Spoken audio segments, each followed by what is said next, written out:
Assalamualaikum warahmatullahi wabarakatuh. Jumpa lagi teman-teman. Baik, di kesempatan kali ini saya update lagi ya untuk ClassWall, di mana di versi ClassWall sebelumnya itu masih menggunakan firmware 21.03.5.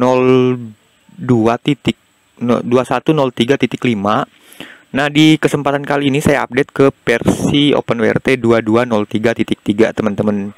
Di mana kita ketahui di firmware versi ini itu sudah full support firewall 4 ya.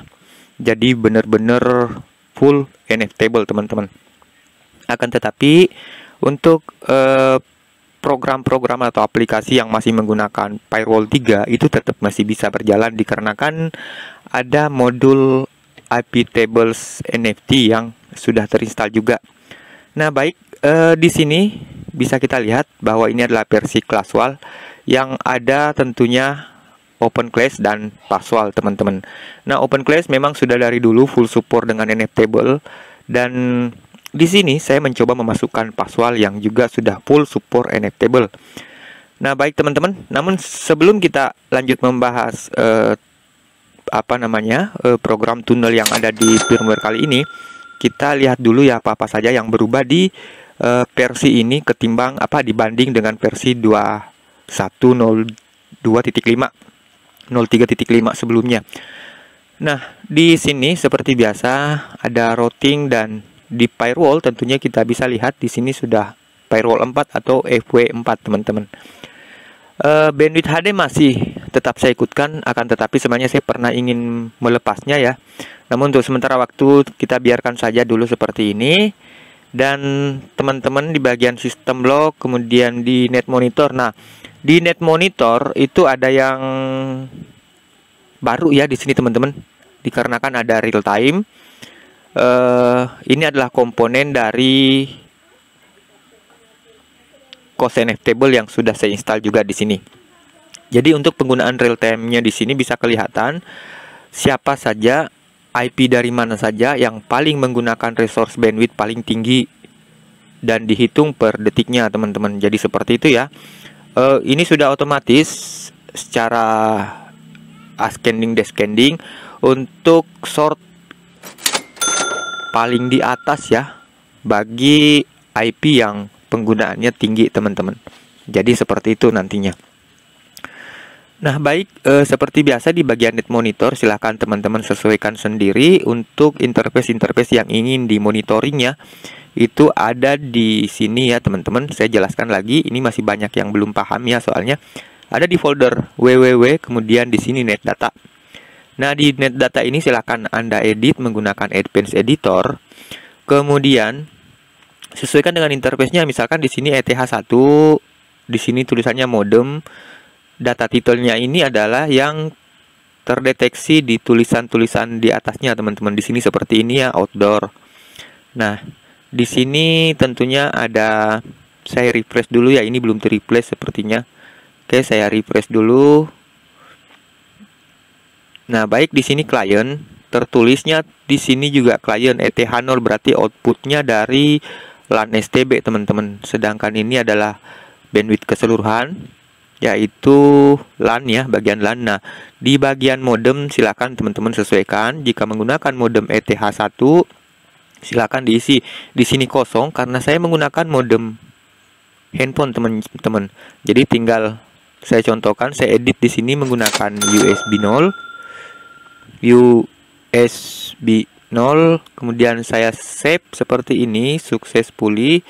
Kemudian saya tinggal refresh, dan di sini nanti akan terdeteksi. Nah, seperti itu ya teman-teman. Baik, kita lanjut di bagian proses. Release RAM juga masih tetap ada. Akan tetapi di sini ada yang hilang ya teman-teman. Sepertinya tidak ada base 64 ya, decode encode, dan sebenarnya dipindah ke menu service teman-teman. Dikarenakan di sini biar seimbang ya, tidak terlalu panjang ke bawah. Untuk base 64 decode dipindahkan ke menu service. Jadi ada di sini ya teman-teman, masih tetap berfungsi seperti biasa ya. Nah, baik, kita lanjut. Masih di sini release RAM sistem tidak ada yang berubah juga ya. Ini juga sudah menggunakan update terbaru di bagian Amlogic Service teman-teman. Kemudian kita lanjut di file manager juga aman seperti sebelumnya, masih menggunakan versi 2.5.1 di sini. Nah, kemudian di bagian modem itu juga ada perubahan dibanding dengan firmware ClassWall sebelumnya. Di sini sudah menggunakan modem info.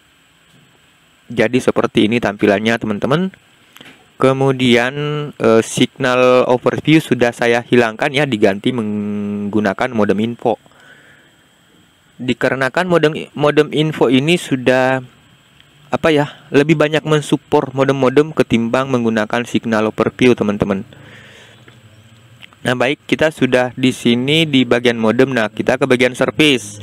Di sini tentunya karena ClassWall, berarti ada dua tunnel, teman-teman. Ada passwall dan ada OpenClass. Kita cek dulu di bagian passwall.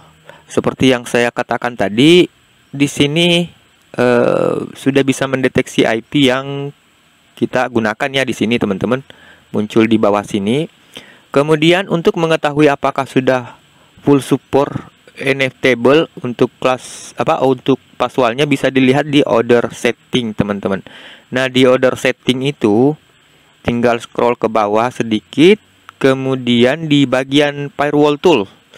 Di sini firewall toolnya ada dua pilihan, bisa menggunakan IP table dan bisa menggunakan NFTable. Dikarenakan sudah mendukung full NFTable, sebaiknya pilih NFTable di sini, teman-teman. Jadi seperti itu ya. Jika passwall sebelumnya itu tidak ada pilihan seperti ini, maka teman-teman sudah bisa lihat di sini sudah ada pilihan untuk jenis firewall yang kita gunakan. Oke, seperti itu ya, teman-teman, untuk passwall di full NFTable ini. Nah, baik, selanjutnya di OpenClass sama seperti biasa, masih tidak ada yang berubah ya, menggunakan versi 45.78, sudah full support NFTable juga. Kemudian juga tetap masih bisa support dengan IP table, teman-teman. Jadi silakan dicek di sini juga untuk memastikan bahwa semua terupdate. Kemudian debug lognya juga sudah berbahasa Inggris ya di sini, teman-teman. Fungsinya adalah untuk mencari jika ada kegagalan koneksi, bisa kita lihat di debug log yang ada di sini. Nah, baik, seperti itu, teman-teman. Untuk OpenClass-nya ya. Sebentar, saya cek dulu di sini. Tidak ada masalah ya, semua sudah menggunakan bahasa Inggris, teman-teman. Bisa dilihat di sini tabel init-nya sudah firewall 4 juga. Berarti OpenClass-nya sudah full support firewall 4, teman-teman.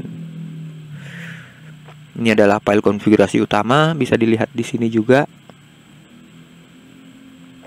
Oke, kita lanjut. Seperti yang saya katakan tadi, ada base 64 decoder encode. Kemudian di bawahnya adalah cost NFTable, teman-teman. Nah, cost NFTable ini adalah untuk melimit penggunaan klien ya. Ini saya sudah buatkan juga videonya, silahkan teman-teman tonton di Indonesian Tech Channel. Itu sudah ada tutorial penggunaan cost NFTable ya di sana. Juga tutorial penginstalannya jika memang belum terinstall, teman-teman.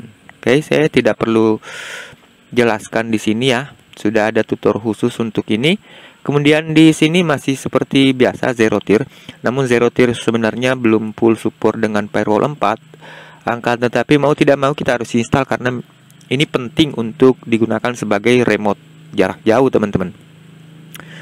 Bukan berarti tidak full support NFTable kemudian tidak bisa berfungsi, bukan, teman-teman. Di sini tetap bisa berfungsi seperti yang saya katakan tadi, bahwa meskipun programnya masih IP table, itu masih bisa digunakan di firewall 4 dikarenakan di firewall 4 ini ada modul IP tables NFT yang sudah terinstall. Seperti itu ya, jadi bisa kompatibel lah. Kemudian di bagian terminal sama seperti sebelumnya, teman-teman, masih tetap di sini saya menggunakan kernel 6.0.4 ya. Jadi ini khusus untuk HG680p, bukan untuk B860HP1, teman-teman. Nah, baik, di bagian network tidak ada yang berubah sama seperti sebelumnya. DNS DHCP tidak ada yang berubah juga. Cuman di firmware 2203 itu hostname sudah berpindah tempat, teman-teman. Jadi di menu network itu sudah tidak ada hostname, akan tetapi ada di dalam menu DHCP NDNS, yaitu di tab hostname di sini ya. Seperti itu. Untuk mengganti hostname OpenWRT-nya biar bisa diakses menggunakan hostname di URL browser, itulah fungsinya. Oke, saya rasa itu ya teman-teman. Di sini saya menggunakan tethering sebagai bahan testing dan seperti itu. Kita cek-cek lagi.